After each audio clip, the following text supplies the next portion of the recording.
Assalamualaikum warahmatullahi wabarakatuh. Alhamdulillahilladzi anzalal Qur'an fi syahri Ramadan hudan linnasi wa bayyinatin minal huda wal furqan. Wassalatu wassalamu ala sayyidina Muhammadin sayyidil a'rabi wal ajab wa ala alihi wa sahbihi dawil furqan. Asyhadu an la ilaha illallah wahdahu la syarikalah wa asyhadu anna sayyidana Muhammadan abduhu wa rasuluhu la nabiyya ba'da. Yang terhormat Imam Masjid dan seluruh anggota Badan Kemakmuran Masjid, remaja masjid, panitia pembangunan masjid, dan seluruh para alim ulama, para tuan guru, dan juga kepada seluruh para jamaah Aisyah sekaligus diiringi dengan tarawih yang dirahmati Allah yang Tuhan muliakan. Baiklah, dalam kesempatan singkatnya mari kita perhatikan mu'idhah singkat atau beberapa ayat Allah dalam Al-Quranul Karim. Mudah-mudahan menjadi ilmu tambahan atau ilmu ulangan bagi kita semua. Hadirin sidang jamaah Isya dan Tarawih yang dirahmati Allah yang saya muliakan, Allah Subhanahu wa taala berfirman dalam Al-Quranul Karim,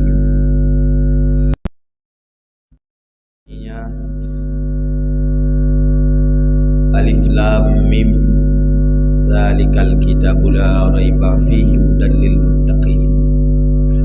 Alif Lam Mim. Sebahagian mufassirin mengembalikan Alif Lam Mim kepada Allah, maknanya Allahu a'lamu bi muradih. Allah lebih tahu makna daripada Alif Lam Mim. Dan setiap ayat-ayat singkatan daripada huruf-huruf atau mafatihus surur yang dikembalikan kepada Allah Subhanahu wa taala, seperti alif lam ra kaf ha ya ain sad dan sebagainya. Tetapi sebahagian ulama tafsir mengartikan, memberi makna daripada alif lam mim. Ada ulama yang memberikan makna alif lam mim itu adalah asma' min asma'illah, ismun min asma'illah, nama daripada nama-nama Allah. Ada juga ulama yang memberi makna ismun min asma'i Rasulillah, satu nama daripada segala nama Rasulullah. Ada ulama juga yang memberi makna itu adalah nama daripada nama surat. Atau ada ulama yang memberi makna itu adalah nama, salah satu nama daripada nama Al-Quran. Kemudian juga kaum muslimin sekalian, ada ulama yang memberi makna alif artinya Allah, lam artinya latif, mim artinya majid. Begitu pula awal-awal surat seperti alif lam ra kaf ha ya ain sad, ada ulama yang mengartikan huruf berhuruf. Hadirin sidang jamaah yang dirahmati Allah, yang namun kepada Allah lah kita kembali maknanya. Kemudian lanjut daripada alif lam mim dzalikal kitabu la raiba fihi. Inilah Alkitab, kata Allah, yang tidak ada keraguan padanya. Inilah Alkitab yang tidak ada keraguan padanya, tidak ada keraguan pada tulisannya, tidak ada keraguan pada lafadznya, tidak ada keraguan pada kalimat demi kalimatnya, tidak ada keraguan ayat demi ayatnya, tidak ada keraguan surat demi suratnya, dan tidak ada keraguan maknanya, dan tidak ada keraguan hukum yang dikandung olehnya. Hana jenis ragu, lanya la nafi jenis yang kita nyebut nahu, tidak ada jenis ragu. Hana tu yang maksud hana ragu mubi'ubi, mubacut, tidak bisa diragukan tentang Al-Quran, tidak bisa diragukan tentang makna, tentang ayat, tentang hukum daripada hukum Al-Quran. Hudal lil muttaqin, yang menjadi petunjuk kepada orang-orang yang bertakwa. Al-Quran itu yang menjadi petunjuk kepada orang-orang yang bertakwa.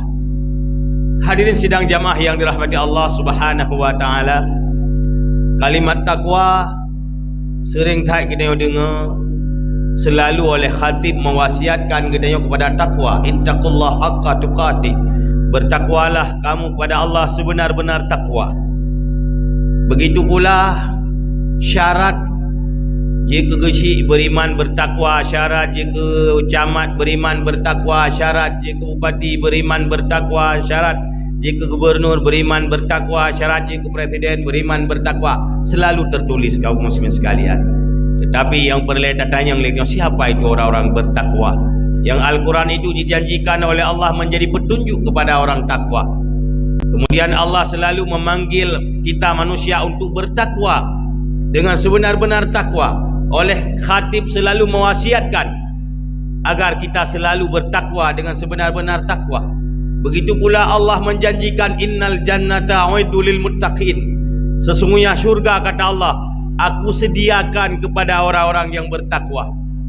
Kemudian juga Allah memberitahukan dalam Al-Quran, inna akramakum indallahi atqakum, hanya saja yang paling mulia di antara kamu di sisi Allah adalah yang paling bertakwa di antara kamu.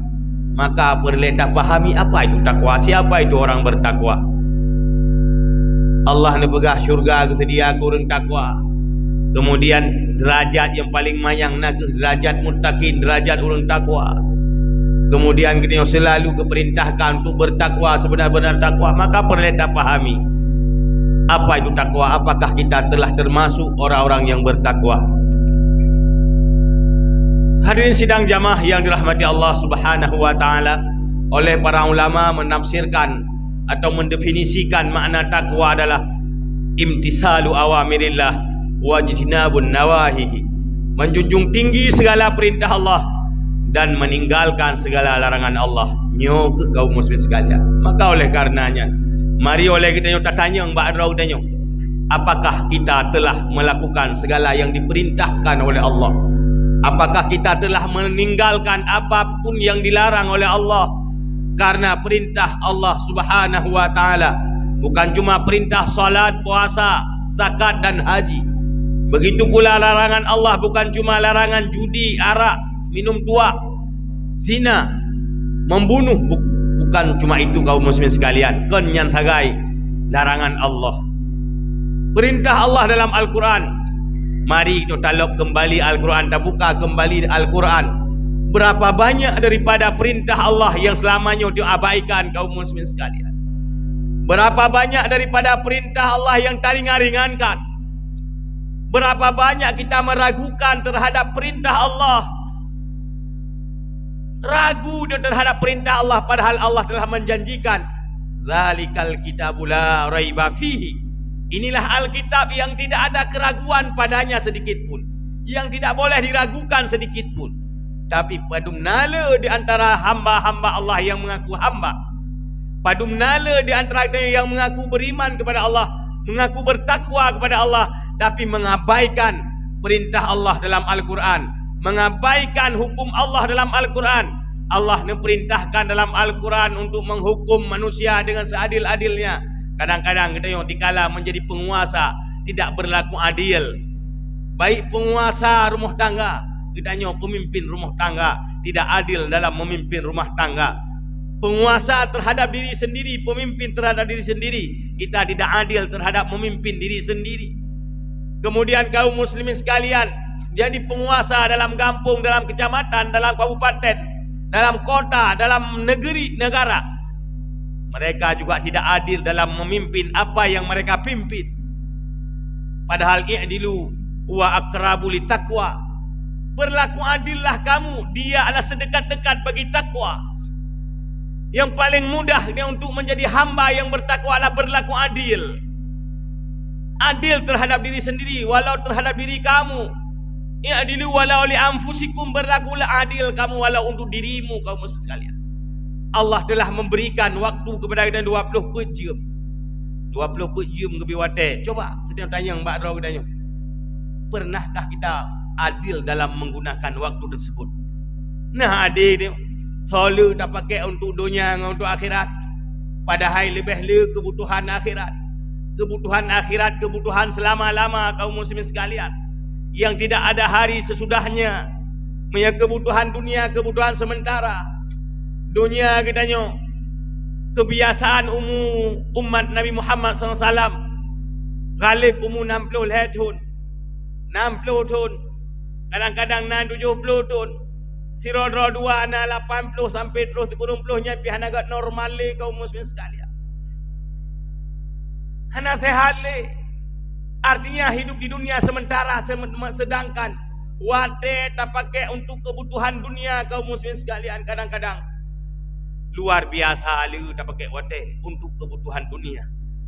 Ya, untuk kebutuhan dunia mulai jaga tengah sampai dengan kembali kitanya tak gunakan wate untuk kebutuhan dunia, bahkan tengah sekalipun tak jadikan untuk kebutuhan dunia.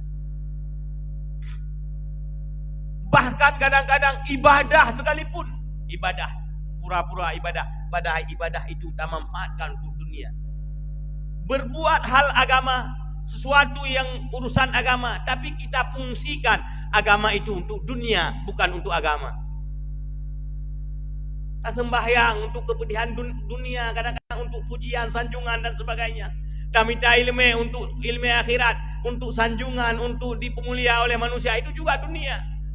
Tak jauh masjid sebenarnya akhirat, tapi tani untuk kebutuhan dunia, menjadi dunia. Jangankan perbuatan dunia, jangankan kita duduk di pasar, di kedai dan sebagainya, di masjid kadang-kadang taduk kedai untuk dunia, bukan untuk Allah, bukan untuk akhirat. Maka kaum muslimin sekalian, hasibu qabla an tuhasabu. Hisablah dirimu, bermuhasabah dirimu sebelum kamu dihisabkan nanti di hari akhirat. Akan dipertanyakan detik demi detik, waktu akan dipertanyakan, rezeki, semua rezeki pemberian Allah akan dipertanyakan nanti di hari kiamat. Bandung ketanya, oh tami, kita pikir rezeki mengucih peng, mengucih harta yang berlimpah. Tetapi kaum muslimin sekalian, rezeki, kesehatan, segala macam, nafkah, kemudian waktu, itu adalah pemberian Allah, akan diminta pertanggungjawaban oleh Allah Subhanahu wa taala. Itulah pertanggungjawaban tengok. Nafkah yang tak tarik, nafkah demi nafkah tak gunakan. Kemudian detik demi detik yang diberikan oleh Allah tak pakai otenya. Sebenarnya kaum muslimin sekalian, bulan Ramadan, bulan untuk latihan jiwa katanya. Dan latihan diri katanya, untuk betul-betul kita maksimalkan udep kita untuk Allah. Maka Allah menjanjikan, ya ayyuhalladzina amanu kutiba alaikumusiyam kama kutiba alal ladzina min qablikum la'allakum tattaqun. Wahai orang-orang yang beriman, diwajibkan di atas kamu berpuasa kama kutiba alal ladzina min qablikum, sebagaimana diwajibkan untuk orang-orang sebelum kamu, la'allakum tattaqun. Kalau kamu berpuasa, pasti kata Allah, kamu menjadi orang bertakwa. Bahkan Allah menjanjikan menyertai puasa di turun takwa. Karena puasa kaum muslimin sekalian, sebenarnya kalau kita kembali kepada hakikat puasa, artinya puasa zahir dan batin. Bukan puasa abah, puasa perut. Bukan cuma menahan haus dan lapar, tetapi puasa lidah, puasa mata, puasa punyung, puasa lahir dan batin kita. Ada juga ada puasa daripada su'uzan. Ada juga ada puasa daripada berprasangka demi berprasangka. Ada juga ada puasa daripada mencintai dunia. Ada juga ada puasa daripada yang diinginkan oleh dunia, oleh nafsu. Ada puasa kaum muslimin sekalian. Maka dikala nyoka terlatih bandung, dikala nafsu kata terkendali, maka nyo baru wujud turun takwa. Maka kaum muslimin sekalian, kembali kepada mana? Kita nyo harus berlaku adil. Bagi kita sebagai pemimpin diri sendiri, berlaku adillah kamu untuk dirimu. Artinya manfaatkan udep kita nyo, dah yang lebih kebutuhan. kebutuhan dunia lebih hela, silakan gunakan hidupmu untuk kebutuhan duniamu. Tapi ketahuilah, hidup di akhirat selama-lama, maka persiapkanlah untuk akhiratmu sebanyak-banyaknya. Karena hidup akhirat selama-lama, kaum muslimin sekalian, ad-dunya'u madara'atul akhirah. Dunia adalah tempat bercocok tanam untuk kita pasti hasil di akhirat. Kemudian kaum muslimin sekalian, jika kau dititip oleh Allah anak dan perumah, maka berlaku adillah terhadap istri dan anak-anakmu. Berlaku adil. Kan cuma tablo baju baru, tablo kenderaan, tak pegak rumah yang lagak, bukan cuma itu kaum muslimin sekalian.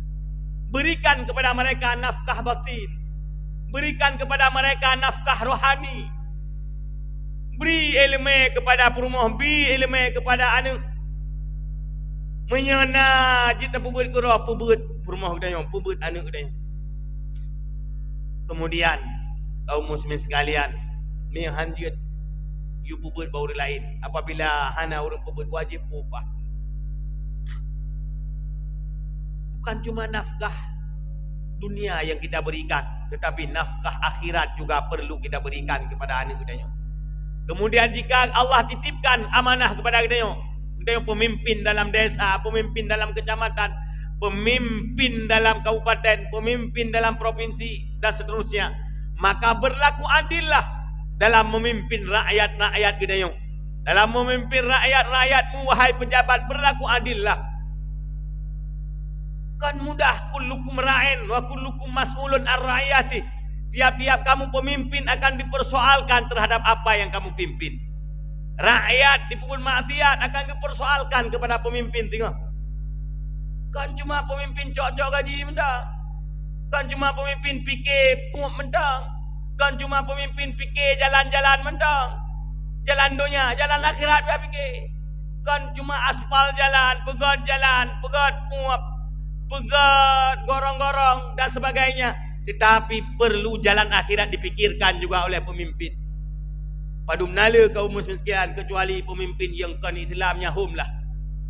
Pemimpin yang kan orang berimannya hum, artinya hanya urusan awaknya.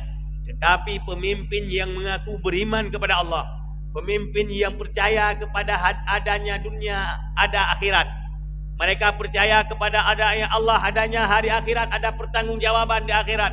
Tapi pakon, dipimpin rakyat, agama disepelekan, agama dianak tirikan, urusan akhirat dianak tirikan, urusan dunia diutamakan.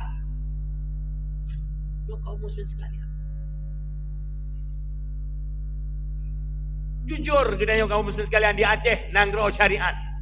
Tapi coba ada kalau, apakah adil pemimpin kita terhadap syariat? Apakah adil pemimpin kita terhadap Islam? Apakah adil pemimpin kita terhadap kebutuhan akhirat? Jawabannya na apa kitanya masing-masing, dan na apa pemimpin masing-masing kaum muslimin sekalian. Hadirin sidang jamaah yang dirahmati Allah. Padahal perintah Allah kan cuma sembahyang, kan puasa, termasuk adil adalah perintah Allah. Kemudian juga berbagai perintah yang lain yang letak dalam Al-Quran, yang saya yakin Al-Quran yang kitab suci dia. Kaum muslimin sekalian, kitab suci yang paling sempurna di antara kitab suci yang diputuskan oleh Allah, yang tidak ada keraguan sedikit pun. Pakwan uronyo kitab sucinya hanya tak baca dan hanya tak maknai dan hanya tak mengerti, hanya tak pahami oleh kita. Seolah-olah yang harus memahami Al-Quran cuma tugas para ulama. Yang harus mengerti Al-Quran seolah-olah tugas para ulama. Seharusnya harus mengerti Al-Quran yang perlu diamalkan oleh kita, oleh setiap kita umat Islam. Karena yang kitab suci dia umat Islam. Kaum muslimin sekalian, artinya terhadap ibadah yang harus dilakukan oleh kita, ibadah yang kita pemimpin rumah tangga, urusan ilmu dalam rumah tangga, fardu ain. Yang kita pemimpin diri sendiri, dalam memimpin diri sendiri, ilmu dalam memimpin diri sendiri adalah fardu ain. Kaum muslimin sekalian, kemudian menansyid berapa banyak daripada larangan Allah yang kita abaikan, maka bermala kita tak mengaku roh hamba yang muttaqin. pakon gedanya kaum muslimin sekalian kalau merempak kesenangan dalam hidup di dunia, apalagi di akhirat, karena dia kalau jid kurang takwa. Karena Allah menjanjikan kesenangan, kemenangan hanya kepada orang takwa. Tetapi seandainya dia bertakwa kepada Allah Subhanahu wa taala dengan sebenar-benar takwa, may yattaqillah yaj'al lahu makhraja. So mantang yang takwa kepada Allah, maka Allah akan beri jalan keluar, akan gebuka jalan taudib dalam dunianya kaum muslimin sekalian. Gebi kemakmuran dalam hidupnya, gebi kemakmuran dalam bukan dunianya, kemudian gebi kesenangan dalam rumah tangga gedanya, gebi kesenangan dalam jiwa gedanya. Seandainya dia kabudoi-budoi menjadi hamba yang bertakwa. Maka mari kaum muslimin sekalian, dalam bulan Ramadannya kita tingkatkan ketakwaan kepada Allah dengan talawan hawa nafsu. Apabila nafsunya dikira, maka Tuhan akan jadi hamba yang bertakwa. Jangan pernah bermimpi menjadi hamba bertakwa jika nafsu dia tak posisikan di depan. Tetapi jika akal di depan, maka gedanya akan jadi hamba yang bertakwa. Karena akal akan percaya kepada kuasanya Allah. Akal ipatih kudrah Allah. Hai patih liakai Allah limu. Mustahil baakai Allah limu. Ipatih liakai Allah kudrah, ipatih liakai Allah kaya, hai patih liakai Allah ghafir. Maka dikala akalnya kata fungsikan kaum muslimin sekalian, maka dia akan yakin kepada pertolongan Allah. Akan yakin jika kita bertakwa kepada Allah, Allah akan buka jalan keluar. Akan yakin jika dalam nangronyo tak pedang hukum Allah, maka nangronyo akan makmum kaum muslimin sekalian.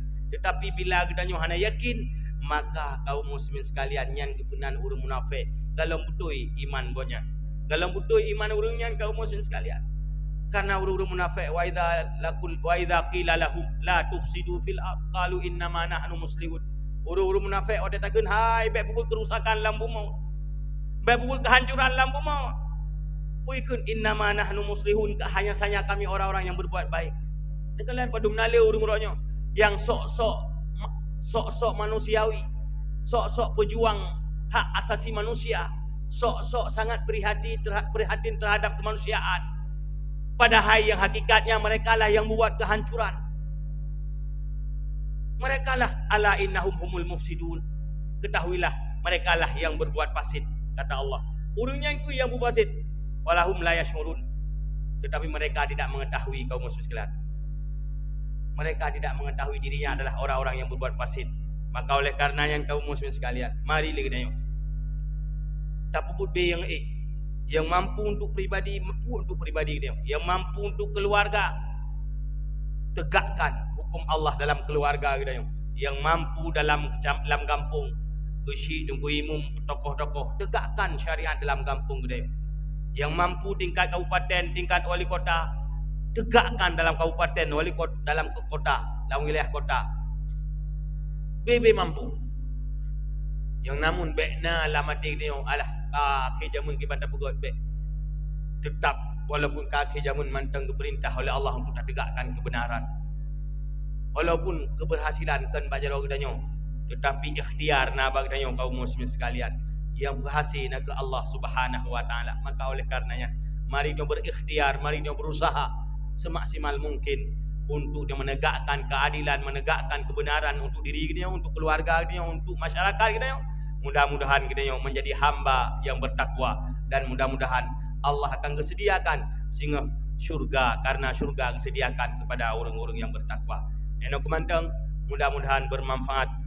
Mudah-mudahan yang sampaikannya menjadi pelajaran kepada ulun tuan dan kepada jamaah Bandung, dan di mana kekurangan mohon diperbanyak maaf. Usikum menafsi bitaqwallah. Assalamualaikum warahmatullahi wabarakatuh.